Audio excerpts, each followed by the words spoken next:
Thanks for staying with us here on Breakfast Central. We're broadcasting live from Lagos, Nigeria. This is News Central. Like I mentioned earlier, we do have a guest in the house. A big fish, if you'd like to call it. Absolutely, yes. And today we're focusing on the African man.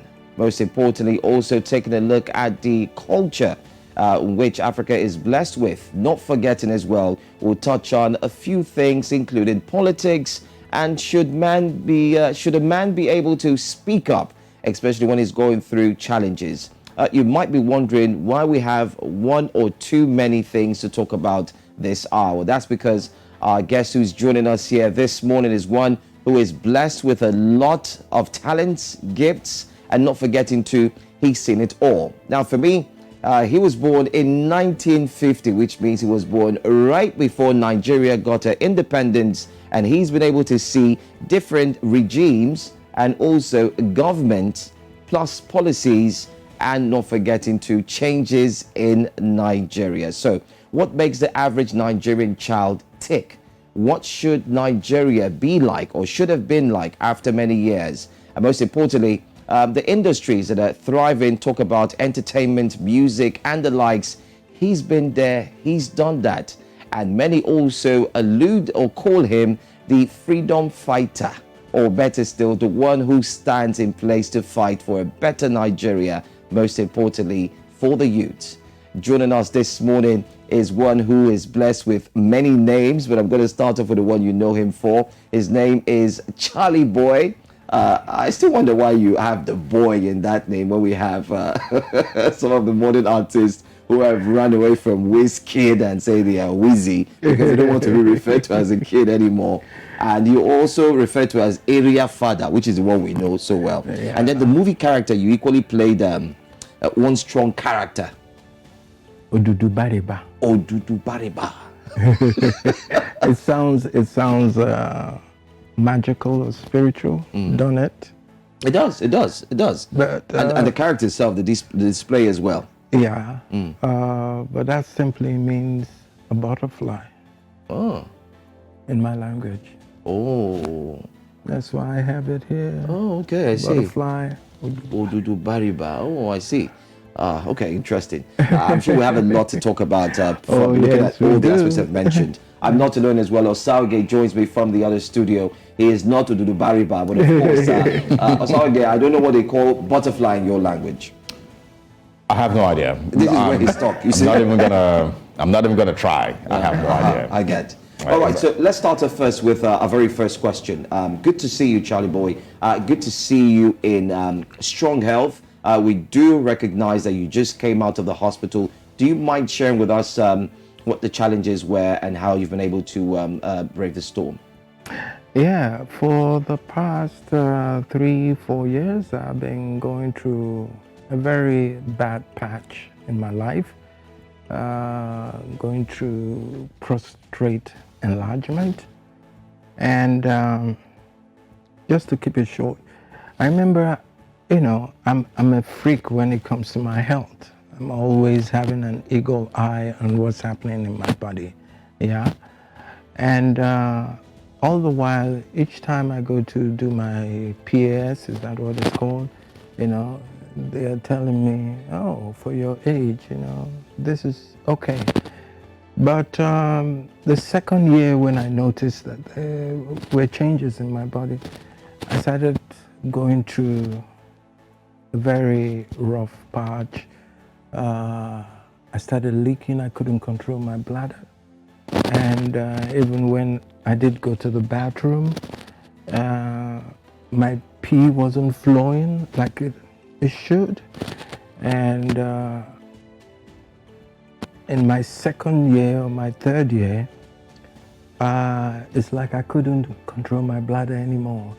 If I felt like going to the bathroom and the bathroom wasn't right in front of me, most of the time I just pee on myself, and that was so sad. I had to wear a period. I wore a little Pampers, just to get that. And then something happened. I was in London last year just to see the doctors, And they gave me a bill, and they told me, well, if you wanted to take care of this, if you're no longer interested in making babies and stuff like that, we could just yank it all off for you. So fortunately, I met this Nigerian doctor in London who now says to me, this is cheaper. I come to Nigeria every other month to do this operation. I bring back my equipment and come with my assistants and all of that. And I say, fine, I'd rather do it here, okay? And so when he now arrived and I went back to him, he asked me all this bunch of questions. He said, you must have to, this is what I suspected it is. It is the first stage of cancer. It probably has grown into your bladder. And so he recommended a place where I went to do my MIR, And true to type, as I brought back the results, that's exactly what happened. I said, we need to do the procedure like yesterday. So I submitted myself. I was in the hospital for 1 week, But as soon as I came out, the first 3-4 days was problematic for me, but I got through that, But the second day, as soon as I got out of the hospital, I was on my scooter. So you're back to business, eh? I'm not going to let any kind of sickness slow me down. Yeah. Yes. Well, I was arguing, we discussed it earlier. We're talking about the African man. What actually makes the African man when you start off as? You've been there, like I did mention in my introduction. You've seen it all. You've seen what Nigeria ought to have become. One of the topics we're looking at was, from the healthcare situation. Let's look at the healthcare. People having to leave Nigeria outside just to ensure they get better treatment. And then a Nigerian who ordinarily we're expecting that he should be here is actually also frequent from here back to the UK, carrying out these treatments. And then we have the leaders as well who have to leave the shores of the country and go out to get treatment. What do you think is the problem that can actually be rectified so that every man who is going through this can also have a chance to receive treatment? Leadership. We don't have the right kind of leadership that are interested in the people, not in themselves. Because if we have that kind of leadership, they should think more about why are you going to travel all the way to foreign country when you can do it here. And guess what? Who are the best doctors in the world? Guess what? Nigerians. My keyhole surgery was done by a Nigerian. In the field of medicine, in Canada, in America, Nigerians are top in the chart. So why we not go get sense? I don't understand, my brother. I don't understand. Leadership, like I said, if we get leadership right, then a lot of things can follow suit. Because they've been neglect, not only about the youths, but about the medical, our medical sector, and that is why it's easier for them to travel all over the world. We can't afford it, so what do? That's because that side has been neglected for so long. So I put it on the doorstep of leadership, and that's why something has to give this time around. We can't keep moving like this. Sorry, let me bring you in quickly. You had talked about the youth and what we've seen so far so good, especially during this period where we've seen youth becoming more active in the affairs of the nation. Over to you, Sage. Yeah, I want to ask about, I'm going to come back to this later, but, first of all, I want to ask about something that you posted yesterday and, today, I think it was yesterday. The memory, of course, of your father, who was an icon in Nigeria's history and will forever be. He passed on yesterday, the 4th of May in 2014. So I want to talk about what that day continuously means for you, at your age. You're in your 70s. He also, of course, lived to a very, very ripe age. So tell us about what the 4th of May means to you every year as you celebrate. And, of course, the relationship that you had with your father that a lot of people didn't know about. Well, first and foremost, I remember him most of the time. It's not, May 4th is the day he passed on so many years ago. But I remember him most of the time because he was a good man. And he gave me the best manual any father can give a son to follow. I was overfed with morality, values, and principles that in the beginning, I didn't really understand all of that. I thought he was a cantankerous old man who was overbearing, and I was trying to run away from his large image. And I didn't want to be introduced as this person's son. I wanted to carve my own niche.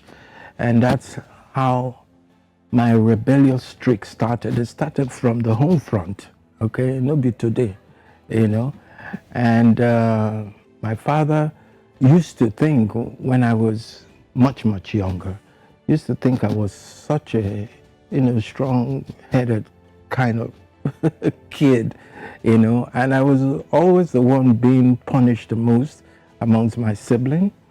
But as I came to the light, as I matured, we became such, people will even have teary eyes to know the kind of relationship I had with my father.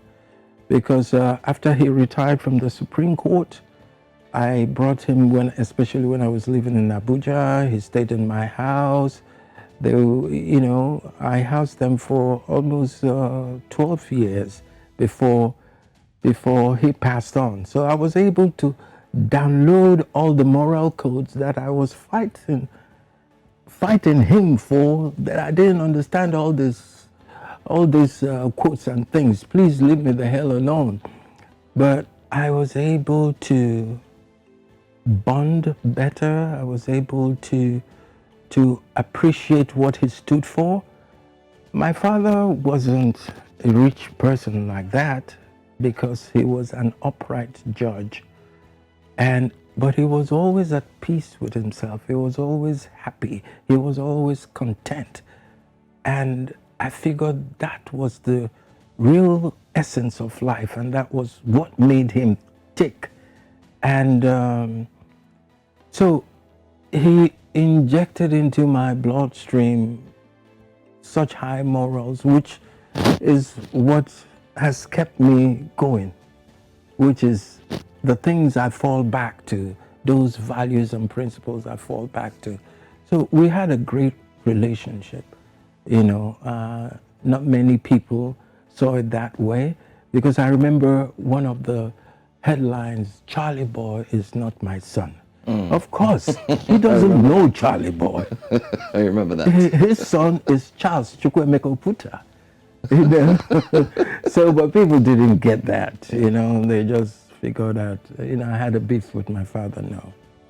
I guess it was a catchy headline, though. Yeah, so it to sell was. papers as well. Let me sneak this in, Osalge, very quickly, because time, and we need to really manage our time. Mm-hmm.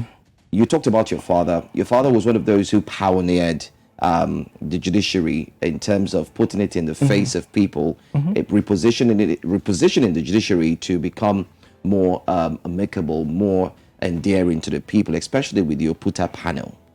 On Monday, we're about to see a judiciary go into session as well, following the just concluded elections. First of all, I'm going to ask two questions very briefly. One, are you one of those who would love to ask that it should be broadcast, whatever's going on in the tribunal? Yeah. Secondly, do you have faith in the judiciary that they will stand the test of time and follow through the laws, especially looking at what your father had done?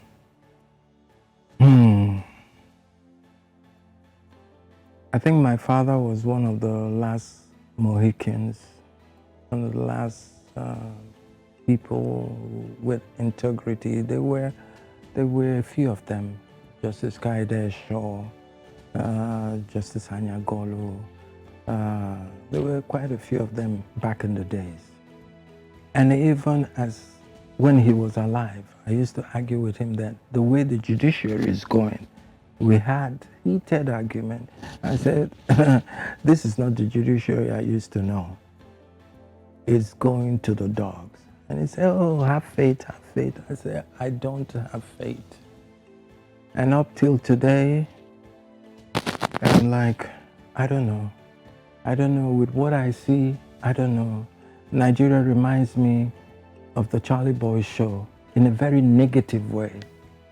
You know, our buzzword at that time, anything can happen on the Charlie Boy show, but good things, entertaining things.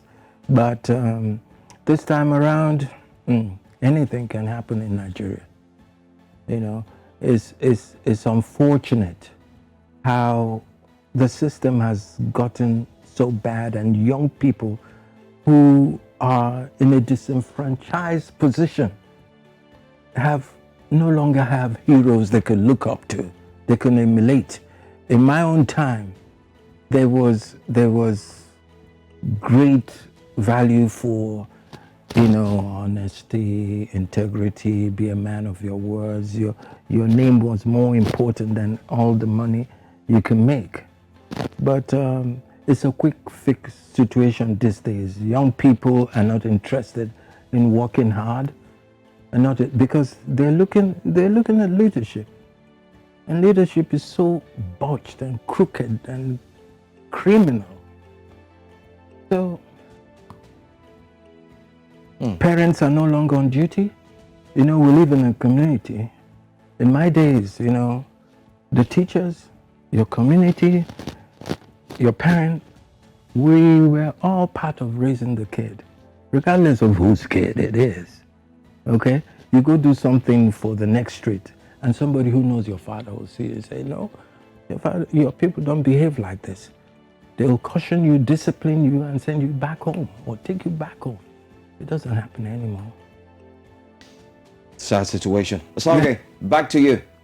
I think, of course, just before we get into, you know, brief discussions on politics, you know, we of course are still trying to learn about your story.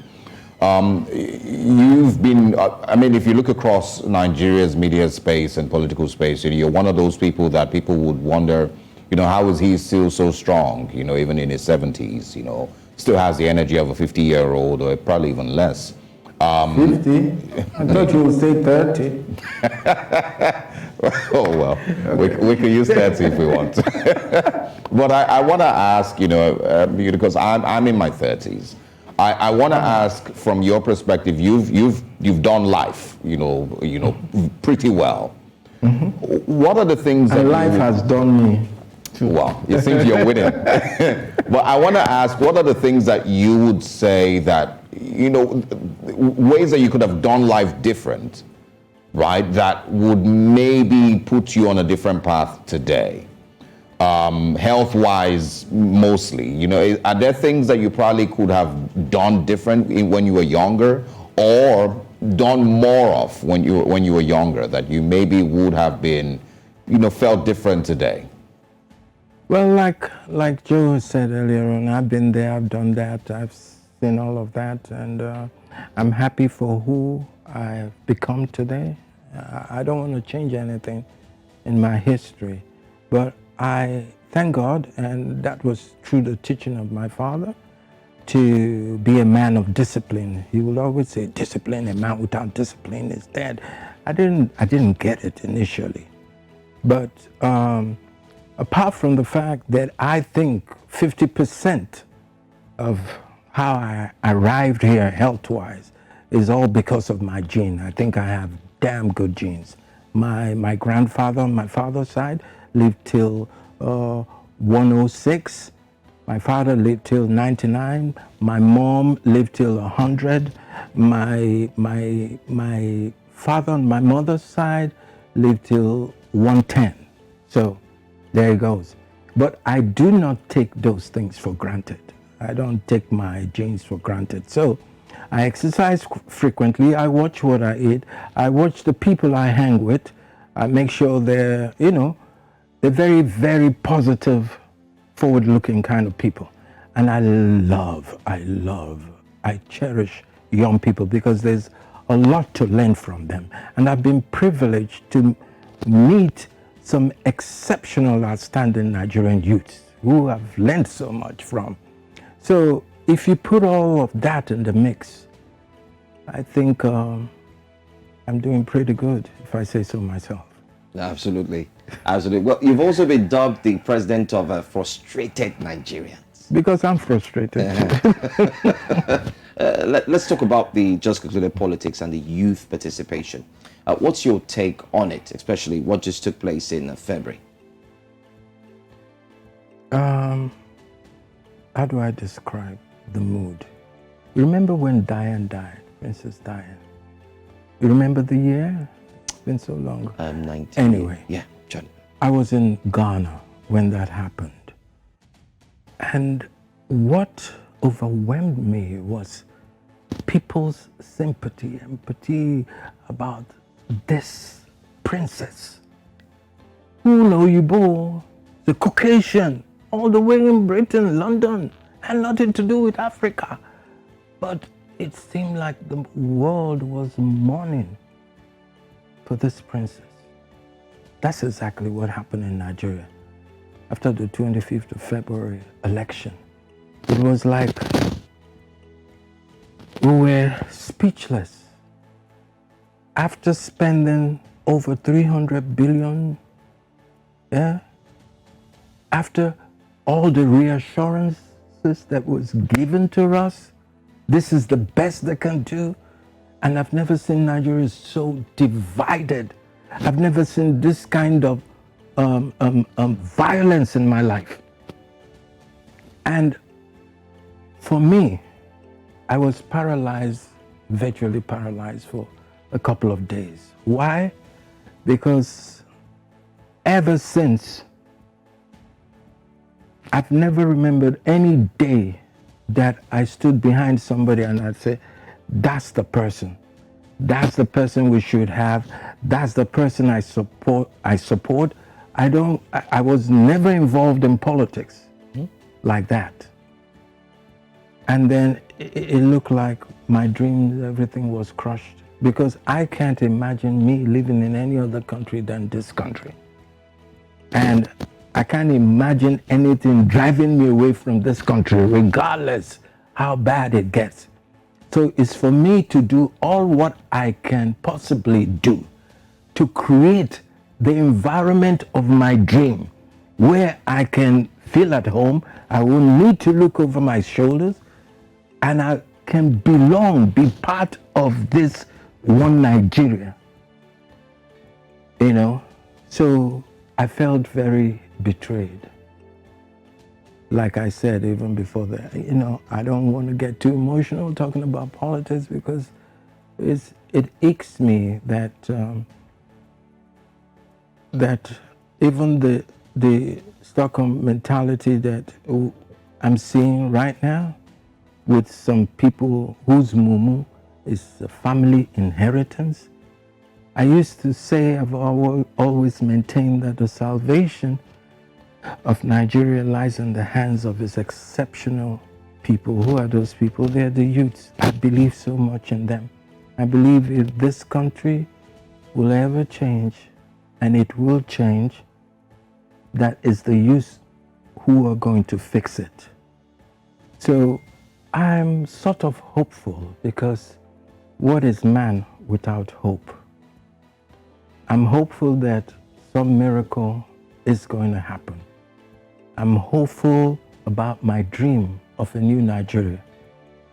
I'm hopeful because now I can see that there's some rise in consciousness with this youth who I believe so much in, that can rescue us. So, okay, back to you. For the youths to rescue, if they aren't given positions of power, if they're not allowed to find themselves in places where they can actually... Osage, nobody gives you anything. Yeah, and the youths that I see now, I agree, are ready to grab it. I agree. By whichever means, because the youths are more intelligent, they're more in numbers, And look at which group of people have made Nigeria so proud? Why is it that when young people leave the shores of this country, they spread their wings, they prosper? Because there's something wrong with the system. And the only people, listen, I played my role, though I'm still playing a certain kind of role as the area father. But the strength I had some 30 years ago, I don't have it no longer. So who do I rely on? It's still the same youth. Nobody gives you nothing. And it will come to a stage, it's do or die. The youth must, nobody gives you power. Nobody gives you power. No. I'm completely in agreement with you, but people would also argue that you need to love Nigeria enough for you to get to a do or die stage, and be willing to fight with everything that you have, including your life, for a better Nigeria. But he who is down needs fear no fall. I mean, if I cannot japa, I don't have anywhere to go, I'm pushed against the wall. What do you think? I mean, the so-called bourgeois or the elites or the criminals in power who think that they're all secured, it can't be like that forever for them. Just one quick one. I don't know if you can quickly speak on this. In the last couple of weeks, we've heard from different corners, people make statements like, a president has been, elected, let it go, pray for a better Nigeria, let's support whoever it is that, has been elected, no need to, be going to court and be wasting time. I think Bishop Onayekon was is the last person who has come under a lot of criticism because he made statements, about the tribunal and saying that nobody should be sworn in when there's still a tribunal process to go through.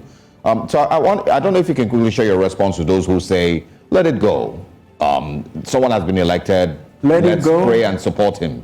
Let it go, that's a lot of BS. It stinks. Let it go is to say, oh, let's continue the way we have ruled all these years by not adhering to the rules that we make for ourselves.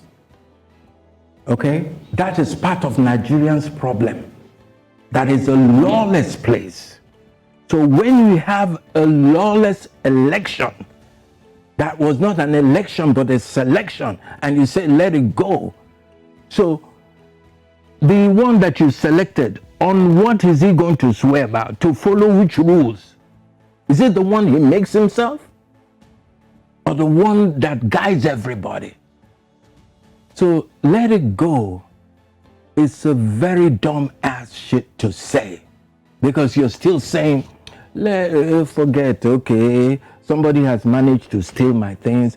Somebody comes and takes your wife, sleeps with your wife, and he tells you, let it go. If now you go agree, you where they ask me question, you go agree. Let it go. On what grounds?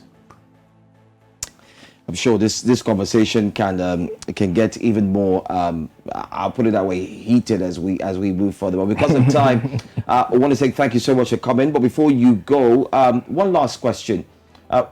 Africans, we're blessed, we're rich. You highlighted in your comments that we've seen what the music industry in which you also pioneered during your time, where you were very active in the music scene. You've seen what the young lads have done, putting Africa on the map. Afrobeat has all of a sudden become a genre that everybody simply really loves, and they're making movies out of it.